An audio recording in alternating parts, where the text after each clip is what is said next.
What's up? It's Spence C. This is another Building in Public. It's number 7 and it's January the 5th, 2025.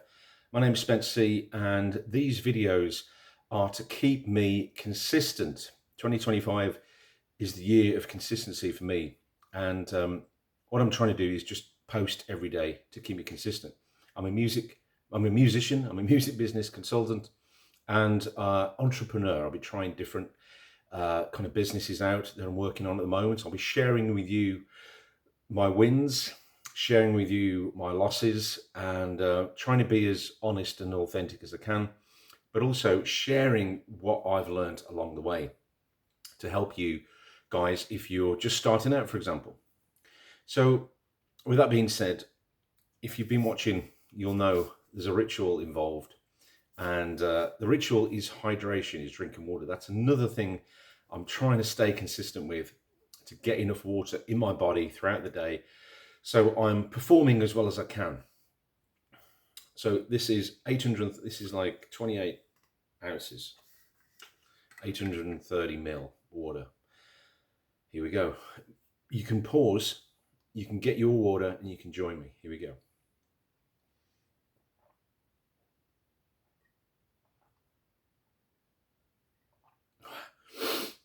Oh, it's cold.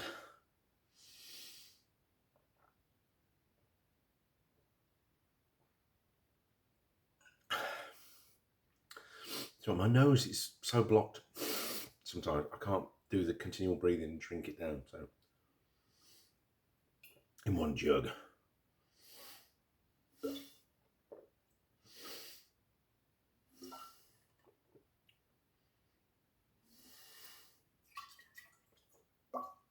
It's real water.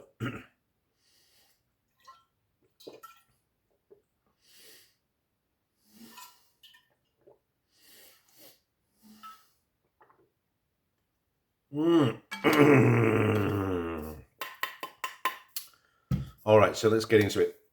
So the theme of the video today is build your community offline. Now, I'm here in California.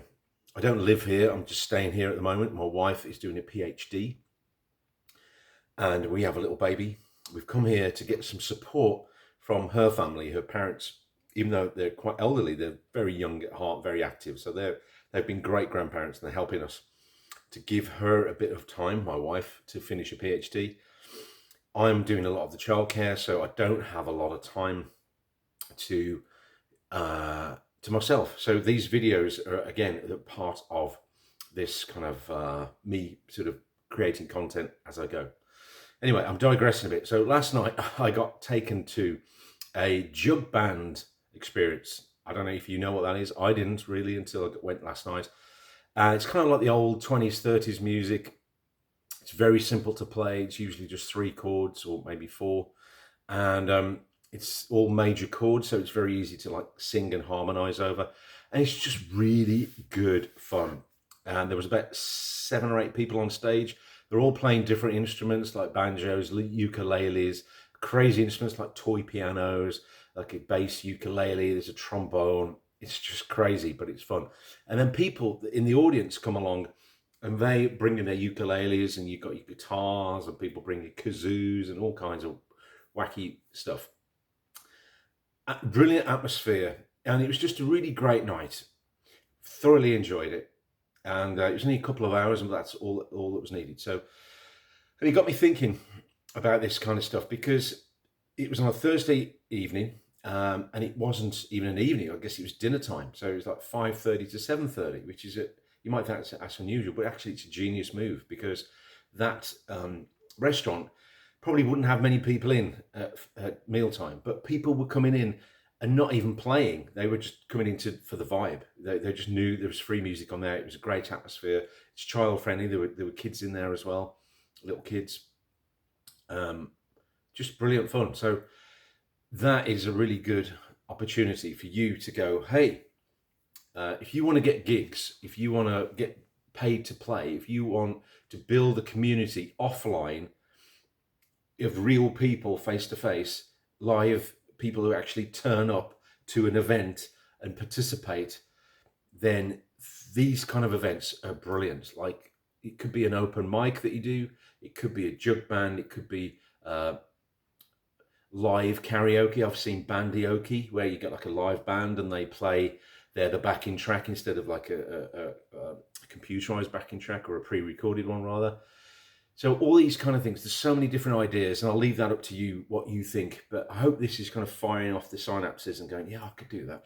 I've done a lot of open mics. I've hosted a lot of open mics. And what I've found with that is, again, there's no downside to them, because you go to a venue and you'll say, okay, what's your quietest night? Maybe it's a Monday, Tuesday, Wednesday. Usually they're the quiet nights, right? So you can say, how about I come along, we do an open mic. At first, maybe you don't get paid. Maybe you just do it for free, just to try it out and to get people to come along. Then what happens is you are creating a community around you. So you are in charge, if you like. You're curating the community. So people are coming to you. And let's take an open mic, for example, because that's what I've had direct experience with. So it's worked time and time again. I go to a pub or a restaurant or a cafe bar, whatever it is, and just do a bit of research, just check them out, see what they're about, what the layout is, what the staff are like, what the vibe is generally. Or maybe go on an evening, if they're open in the evenings, go in the evening and see what's happening. Maybe a Sunday afternoon is also a great time for an open mic. So just go, okay, what's your quietest night? We'll bring a little PA and we'll bring some performers, and people will just turn up and play. It works really well. And you can have as an open mic for poetry as well. People could do poetry, they could do comedy and music, or you could just have it for music. Again, the way you do it is up to you, but these really work because it brings people into the venue, so the venue owners are happy. So if then this thing gathers momentum, and then you say, hey, you've got like a Friday night as well, how about I play Friday night? Then you got yourself a gig and you're getting paid. You're getting in with the staff, you're getting in with the owner. The owner might have several other venues and they say, hey, this is working here, let's do it in all of them. Many things can happen like this. And again, about the busking, I was telling you, if you look at my other video about the busking, there have been so many opportunities that I couldn't possibly have imagined happened during the open mics, because I was just there. I was hosting it. I was visible. One example off the top of my head, we did an open mic, and some nights it's dead. Some nights it's like clashes with a big football game or a big sort of live music event that's going on in the town, or something big that's going on, and everyone's gone to that and no one's coming to your thing. Fine, doesn't matter. It happens. This happened on this one night. It was pretty dead. It was just me playing, really. And again, that's another advantage, because even if it is dead, you get stage time. You can play your own stuff, you get to practice. And if you're getting paid to do that, that's great. Usually you can make a deal where at least you're getting paid for drinks or getting paid some expenses, so it's not coming out of your pocket. And if you watch my other videos, you'll also be getting paid from the performing rights.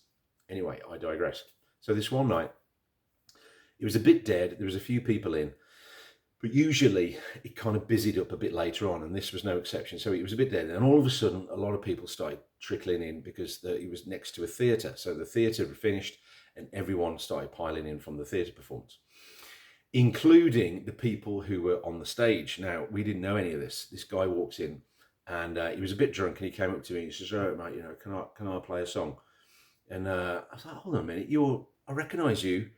You're from that film, aren't you? You're that film, Lock, Stock and Two Smoking Barrels. You're the card shop. You're Nick Moran. I know you. Yeah. Can I play a song? Yeah, of course, get up. So he gets up and he plays High and Dry by Radiohead. Not very well because he's a bit pissed, but it didn't matter. The fact is, he's up on stage. Everyone's going, oh, that's Nick Moran on stage. He's got all his mates with him. It turns out it's the rap party. It's the last night, the last but one night of the performance. And they're all coming in there and having a drink, having a laugh. Anyway, he's up on stage. They're having a great time. His friends get up. It's a great atmosphere. We're all having a good time. And then at the end of it, he says, he's still a bit drunk, and he's like, okay, well, it's our very last night of the performance tomorrow.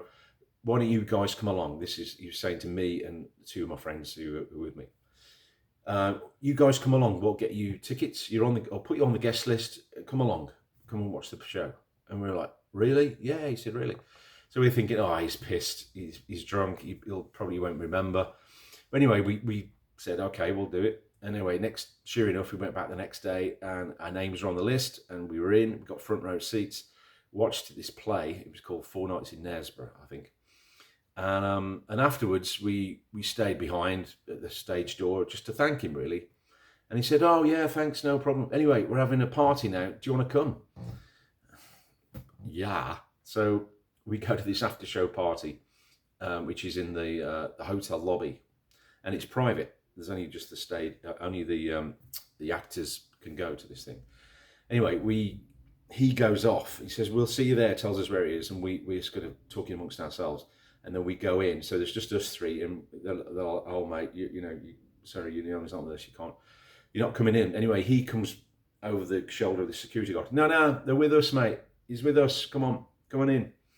So they pull us into this party. And there we are sitting with Nick Moran, and there was a couple of other stars who've been on TV and stuff like that. Free drinks. He's sitting there holding court, and he's telling us these outrageous stories about him. And he showed me stuff about Guy Ritchie, stuff about Madonna. I'm not going to repeat them here. But yeah, outrageous stuff. He's telling us all this stuff. And we just had a great night with him. So, I mean, all this came from hosting an open mic. And I could tell you many, many more stories about that. And maybe I'll save it for another day. But as I said, if you want to know more about this stuff, you can sign up to the newsletter down below. I'll go into more depth in the newsletter. I'm just skimming the surface here in some of the subjects. And of course, if you want to know more, just put open mic in the comments down below and I'll tell you some more stories. And you can work with me. All the stuff is in the description. The way to, if you want to work with me as a consultant, if you want to sign up to the newsletter, that would be great to have you on there. It comes out every week, and like I say, it's kind of, I expand on what we're talking about here, and stuff I won't put online. It will go into the newsletter. So make sure you're on it. And with that said, I will love and leave you. It's Friday. No, it's not. I'm getting my days mixed up. I'm still a bit jet lagged. So anyway, enjoy yourselves, be prosperous, and I will see you tomorrow. Oofda!